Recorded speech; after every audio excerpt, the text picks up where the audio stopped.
नमस्कार दोस्तों, स्वागत है आपका हमारे चैनल संदीप टेक्नो स्टडी में। और आज मैं आप लोगों के लिए लेकर आया हूं कक्षा 12 रसायन विज्ञान का पहला चैप्टर, जिसका नाम विलयन है।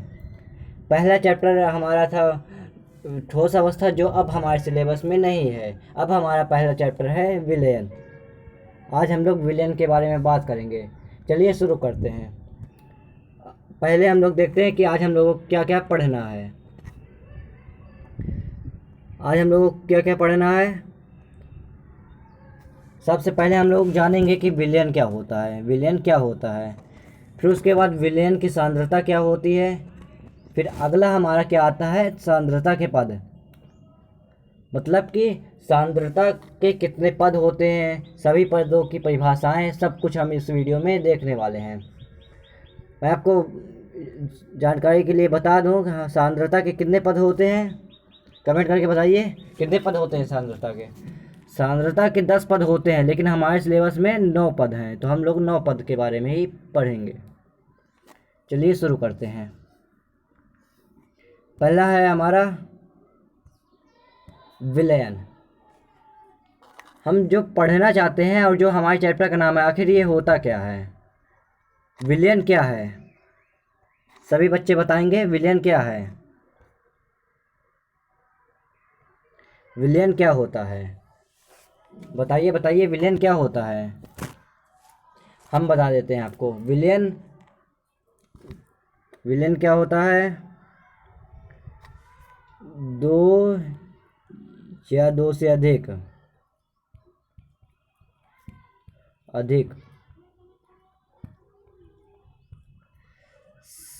समांगी मिश्रण। दो या दो से अधिक समांगी मिश्रण को विलयन कहते हैं। समझ गए? वापस समझाऊं। दो या दो से अधिक पदार्थों के समांगी मिश्रण को विलयन कहते हैं। कैसे, एक बार एक उदाहरण समझते हैं हम लोग। जैसे कि अगर हम पानी और चीनी को घोलें, एक स्लाइड ऐड करते हैं, अब देखते हैं। अगर पानी और चीनी को घोलें तो हमारा क्या बनता है, गर्मी में सब लोग पीते हैं, बताइए क्या बनता है, शरबत। ये शरबत ही तो हमारा समांगी मिश्रण है। जब समांगी मिश्रण, इसी को तो हम लोग विलयन कहते हैं। समझ गए? दो या दो से अधिक पदार्थों के समांगी मिश्रण को विलयन कहते हैं। विलयन जो होता है वो दो या दो से अधिक पदार्थों का समांगी मिश्रण होता है। क्या अगर हम कहें कि H+Cl HCl, क्या हमारा ये विलयन होगा? नहीं होगा, क्योंकि विलयन की एक और परिभाषा है, दो या दो से अधिक अभिक्रिया न करने वाले पदार्थों का समांगी मिश्रण। जो अभिक्रिया नहीं करते हैं उनका समांगी मिश्रण हमारा विलयन कहलाता है। चलिए आगे बढ़ते हैं। विलयन आप लोग समझ गए होंगे। विलयन की कुछ और जानकारी हम आपको दे रहे हैं। विलयन के दो घटक होते हैं। विलयन के दो घटक होते हैं। कौन कौन से होते हैं? एक होता है विलेय, एक होता है विलायक।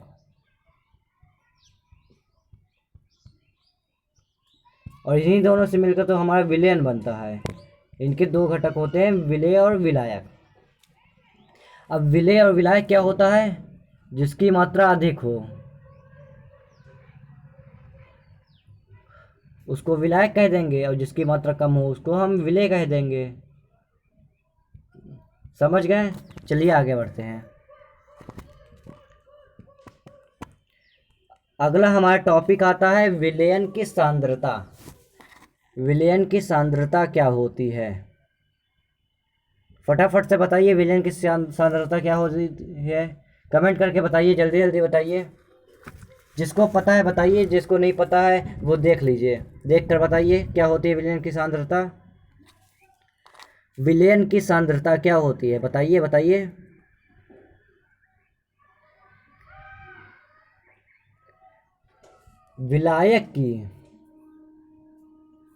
विलायक की एक निश्चित मात्रा में घुलित विलेय पदार्थ की मात्रा, विलय नहीं विलेय, विलेय पदार्थ की मात्रा को सांद्रता कहते हैं।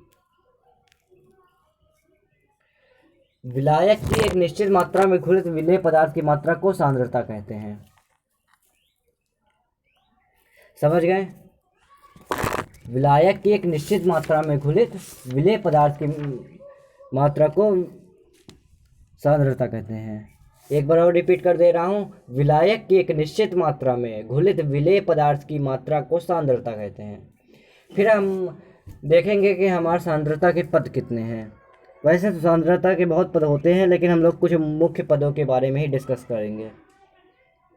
हाँ, उसमें हमारा पहला पद आता है मोलरता। मोलरता क्या होता है? मोलरता क्या होता है? 1 लीटर विलयन में उपस्थित विलेय के मोलों की संख्या, विलेय के मोलों की संख्या, मोलों की संख्या, संख्या छूट गया है, संख्या लिख लेना आप लोग।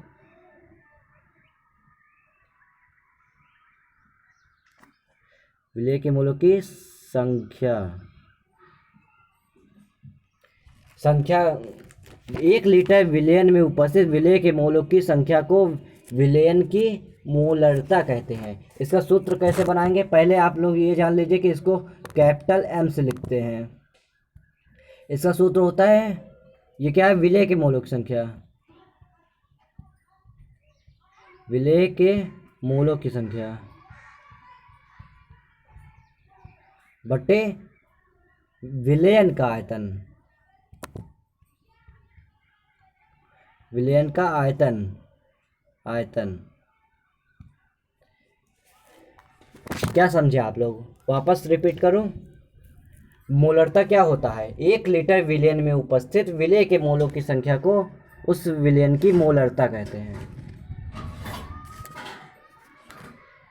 चलिए अगले स्लाइड में आप लोगों को अच्छे से इसके बारे में समझा दिए देते हैं।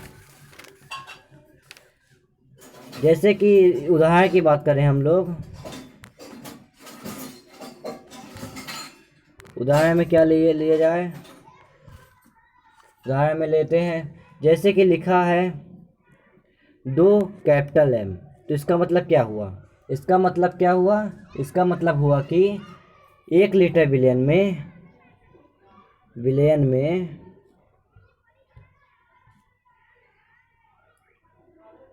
के 2 मोल हैं, में विलेय के 2 मोल हैं, विलेय के 2 मोल हैं, मोल हैं, विलेय के 2 मोल हैं। समझ गए? एक स्लाइड में मैं आपको अच्छे से इसका फॉर्मूला लिख के बता दे रहा हूँ। कैपिटल M बराबर क्या होगा? कैपिटल M से मोलरता को प्रदर्शित करते हैं। विलेय के मोलों की संख्या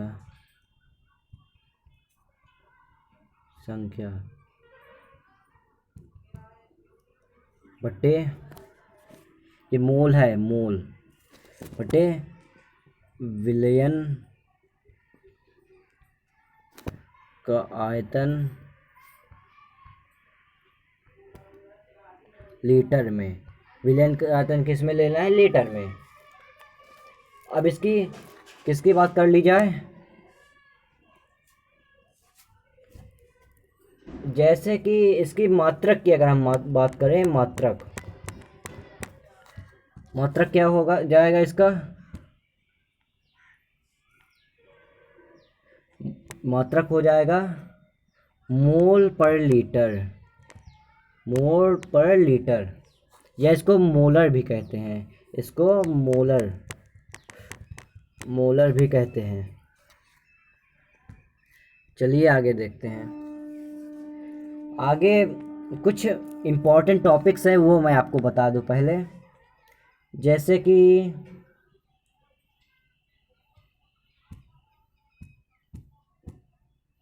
अगर मैं पहले की बात करूं, जैसे कि आप लोगों ने सुना होगा डेसी मोलर, डेसी सुना होगा। डेसी का मतलब होता है 1/10। सेंटी का मतलब क्या होता है? सेंटी बराबर क्या होता है? सेंटी क्या होता है? 1/100। और जो मिली होता है वो 1/1000 होता है। और अगर इसके आगे हम मोलर लगा दें तो और अच्छी बात है। डेसी मोलर 1/10 हो जाएगा, सेंटी मोलर 1/100 हो जाएगा, मिली मोलर 1/1000 हो जाएगा। और दो और हैं, उसको भी मैं आपको बता दे रहा हूँ। कौन कौन से हैं? सेमी मोलर, एक सेकेंड, सेमी मोलर लर सेमी मोलर क्या हो जाएगा? 1/2। बस यही है आपके। इसी तरह आगे के पद में भी यही आएगा। मैं क्वेश्चन तो नहीं करवा सकता, अभी बाद में करवाऊंगा। अभी मैं तो भी आपको एक मेन टॉपिक की बात बता दे रहा हूँ। पहले इसको इरेज करते हैं, फिर आगे देखते हैं। जैसे कि अगर कोई आपसे पूछे शुद्ध जल में जल की मोलरता क्या होगी? शुद्ध जल की मोलरता, तो आपका क्या जवाब होगा? निकालेंगे। विलयन का आयतन 1 लीटर ले लेंगे और जल का घनत्व तो क्या होता है? 1 ग्राम/मिलीलीटर। तो हम 1 लीटर की जगह 1000 मिलीलीटर लेंगे, दोनों बराबर ही तो हैं। फिर इसको सॉल्व करेंगे। हमारे मोलरता मैं आपको बता दे रहा हूँ, आगे मैं आपको सॉल्व कराऊंगा। मोलरता किस शुद्ध जल की मोलरता क्या होती है? 55.56। ये इसकी मोलरता होती है। चलिए आगे बढ़ते हैं।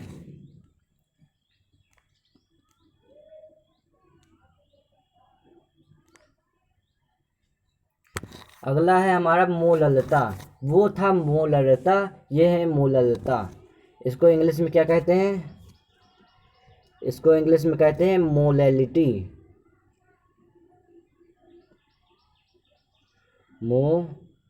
नीचे लिख दे रहे हैं, लैलिटी, मोलैलिटी। इसको मोलैलिटी कहते हैं इंग्लिश में।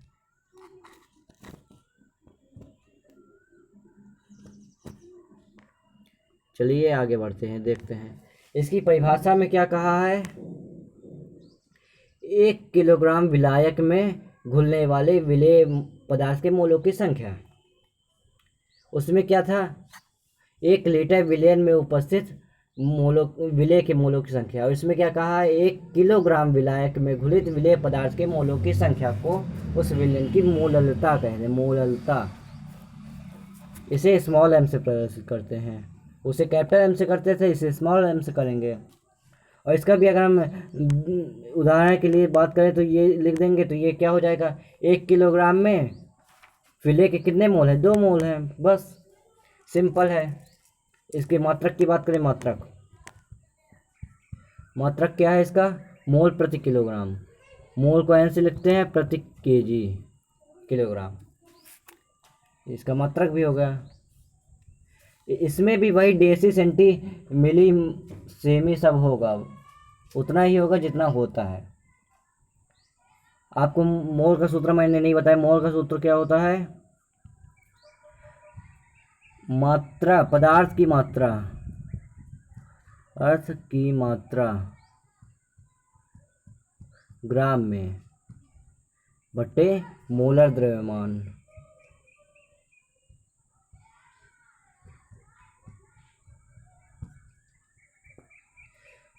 ये मोल का सूत्र होता है। फिर अगली हेडिंग हमारी आ जाती है। ये आपको समझ में आ गई होगी। हम लोग आगे बढ़ते हैं। अगली हेडिंग हमारी क्या है? अगली हेडिंग है हमारी नॉर्मलता। नॉर्मलता क्या होता है? नॉर्मलता क्या है बताइए। आप लोग भी कुछ कमेंट करते रहिए, बताते रहिए कि अगर आपको पता है तो यस या नो में जवाब दीजिए। पता है तो यस लिखिए, नहीं पता है तो नो लिखिए। जल्दी जल्दी कमेंट करिए, बताइए जल्दी से। क्या कहा है परिभाषा में?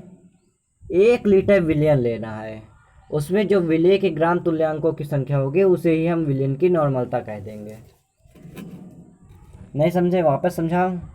1 लीटर विलयन लेना है, 1 लीटर विलयन में उपस्थित विलय के तुल्यांकों की संख्या को उस विलयन की नॉर्मलता कहते हैं। एक बार और समझाऊं। जैसे कि अगर मैं इसको, ये पूरा सूत्र नहीं लिखा है, पूरा मैं लिखना चाहता हूँ, तो विलयन की नॉर्मलता क्या, हमारा क्या सूत्र होगा? नॉर्मलता को एन से प्रदर्शित करते हैं, एन से प्रदर्शित करते हैं।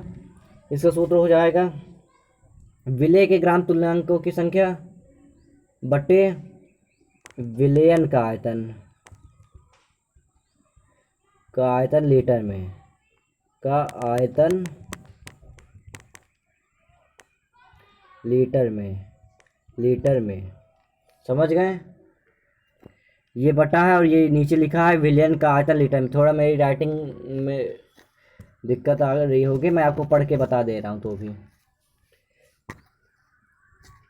विलयन की नॉर्मलता हो गई। फिर से एक बार देख लेते हैं। 1 लीटर विलयन लेना है हमको, उसमें जो ग्राम तुल्यांकों की संख्या होगी विलय की, वही हमारी नॉर्मलता हो जाएगी। और अगर हम विलयन का आयतन 1 लीटर ले लें तो हमारी जो विलयन की नॉर्मलता होगी वही विलय के ग्राम तुल्यांकों की संख्या के बराबर हो जाएगी। अब आप पूछेंगे कि ग्राम तुल्यांक कैसे निकालें? ग्राम तुल्यांक निकालने का फॉर्मूला बताइए। ग्राम तुल्यांक निकालने का क्या फॉर्मूला है? विलय का द्रव्यमान ग्राम में लेना है बटे तुल्यांक की भार। फिर आप कहेंगे कि तुल्यांकी भार का भी फॉर्मूला बताइए, क्योंकि तुल्यांकी भार का भी हमें पता होना चाहिए। तो इसका हो जाएगा एन फैक्टर।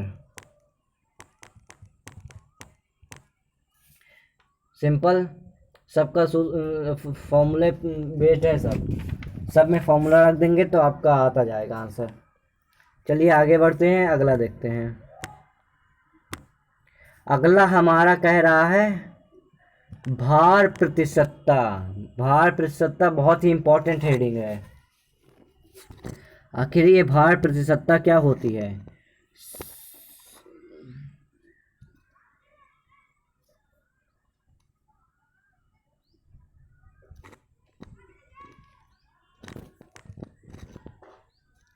सौ ग्राम विलयन में उपस्थित, क्या कहा गया? फिर से बोलिए। 100 ग्राम विलयन में उपस्थित विलय के ग्रामों में संख्या। क्या कहा? 100 ग्राम विलयन में उपस्थित विलय के ग्रामों में संख्या को उस विलयन की भार प्रतिशतता कहते हैं। नहीं समझे आप? वापस समझाऊं। 100 ग्राम विलयन लेना है, उसमें जो विलय के ग्रामों में संख्या होगी वही हमारी भार प्रतिशतता होगी। अगर हम भार प्रतिशतता का सूत्र लिखना चाहें, इसको W/W से प्रदर्शित करते हैं, W/W प्रतिशत। इसका सूत्र क्या हो जाएगा? क्या बोला है? विलय का भार, विलय के भार को हम विलय का भार लिखते हैं।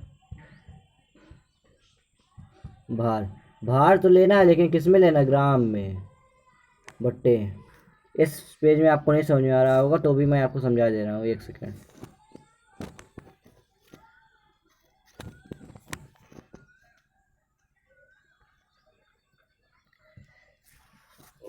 हमारा भार प्रतिशतता के क्या सूत्र हो जाएगा?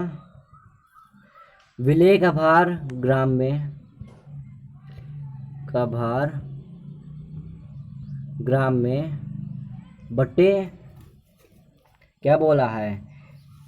100 ग्राम विलयन में उपस्थित, मतलब कि विलयन का द्रव्यमान भी हमें विलयन का भी भार लेना है, किसमें? ग्राम में ही, का भार भी ग्राम में लेना है, 100 से मल्टीप्लाई करना है। ये हमारा सूत्र निकल के आ गया भार प्रतिशतता का। ये सब ही है, समझ गए?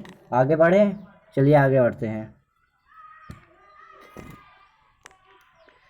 आगे क्या है हमारा? अगला है आयतन प्रतिशतता। आयतन प्रतिशतता क्या होती है? वी बाई वी प्रतिशतता है, इसे वी बाई वी से व्यक्त करते हैं। तो क्या कहा गया, 100 मिलीलीटर विलयन में विलय के मिलीलीटरों में संख्या, उसमें ग्रामों में संख्या कहा था, इसमें मिलीलीटरों में संख्या कहा है, और ये आयतन प्रतिशतता है। तो जैसे कि अगर हम इसका फॉर्मूला निकालें वी बाई वी का, वही विलय विलय का हमें इस बार आयतन लेना है। विलय का आयतन कितना लेंगे, आयतन मिलीलीटर में लेना है, और विलयन का भी आयतन ही लेना है। विलयन का आयतन कितना हो जाएगा, मिलीलीटर में ही जितना आपको दिया जाएगा आप लोग लिख लीजिए। भार प्रतिशतता हो गई, आयतन प्रतिशतता हो गई। अब हमारी अगली हेडिंग आती है भार आयतन प्रतिशतता। दोनों को मिलाकर, थोड़ा अटपटा लगेगा आपको लेकिन यही सही है। भार आयतन प्रतिशतता दोनों को मिला देंगे तो हमारी ये, अब इसमें हमको क्या करना है, हमको विलयन लेना है, कितना लेना है, 100 मिलीलीटर। उसमें सॉरी गाइस एक चीज़ छूट गया है, इसमें भी गुणे 100 लगेगा, गुणे 100, तब आगे बढ़ेंगे। 100 मिलीलीटर विलयन में उपस्थित विलय के ग्रामों में संख्या, ग्रामों में संख्या क्या कहा गया, 100 मिलीलीटर विलयन लेना है, उसमें विलय की संख्या देखनी है लेकिन ग्रामों में, तो वही हमारी भार आयतन प्रतिशतता हो जाएगी। इसका सूत्र क्या है, W बाई वी से इसे व्यक्त करते हैं। W बाई वी का क्या हो जाएगा, विलय का द्रव्यमान W B से हम विलय को व्यक्त करेंगे तो विलय का द्रव्यमान ग्राम में लेंगे, बटे विलयन का आयतन कितने लेंगे, मिलीलीटर में। समझ गए, अब आगे बढ़े, चलिए आगे बढ़ते हैं। आगे हमारा क्या कह रहा है, आगे की हेडिंग आ गई क्या, मैं आपको एक बात बताना भूल गया हूँ, सॉरी। जैसे कि ये हमारा चौथा था सांद्रता के पद, ये पांचवा हो जाएगा, ये पांचवा हो जाएगा,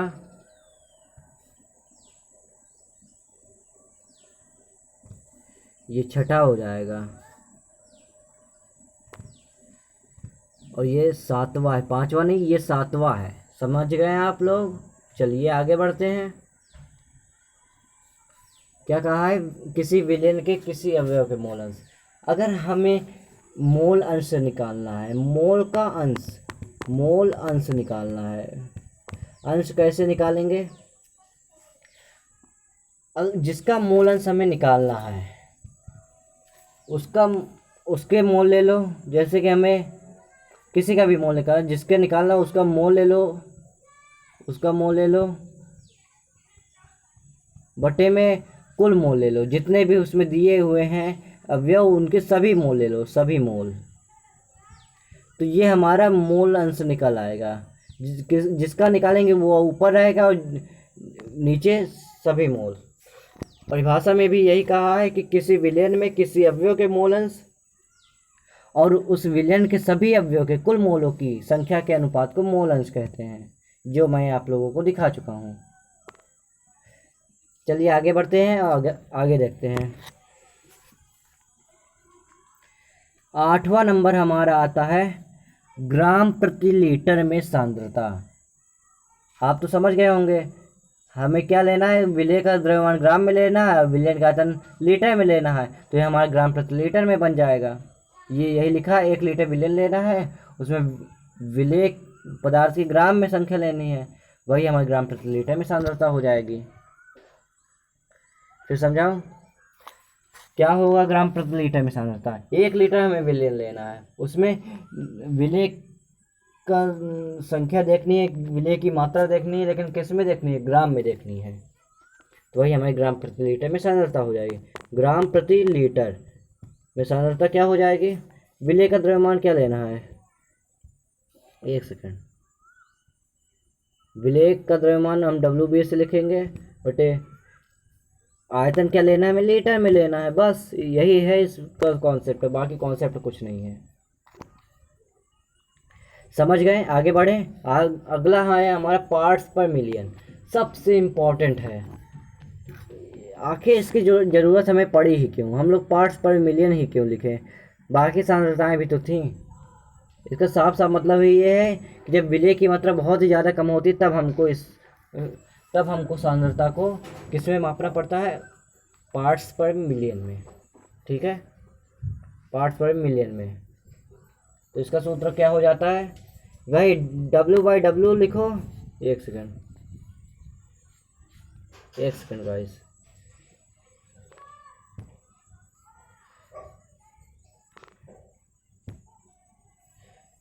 W/W लिखोगे,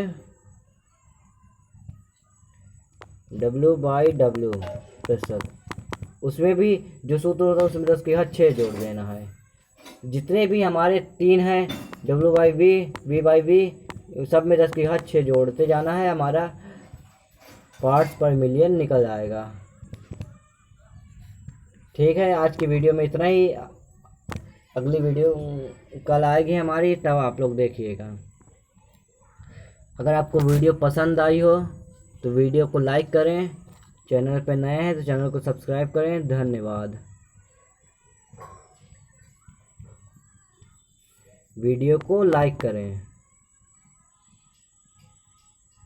पार्ट 1 का पहला लेक्चर समाप्त हुआ है। दूसरे लेक्चर की बात हम लोग अगले लेक्चर में डिस्कस करेंगे।